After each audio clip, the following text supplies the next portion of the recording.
Grabe na mo ang supa dre o spillway. Mo ni siya sitwasyon namo karon dre pag bubaha gani ni siya gikan sa bukid. Dinigid katabok ng mga sakyanan, no? Nalan gid niya nig taas-taas nga tulay gid pero dili ni mga tanggong ani. Kaya gihimo nga tulay diha na nga kuan lang. Wala naman nang kabok na tapos naano na pod. Wala na tanggong na to. Daghan kay nga tanggong dito. Oh.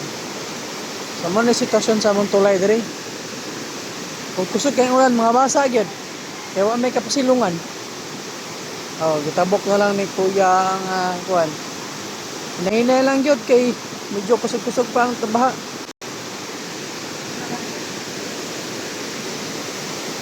Oh. Ano sitwasyon dito wa diri tulay. Naot nga malihok na yung tao ni. Di sa tama paabot og na yung tao mga anod ani. Sa patamlihok.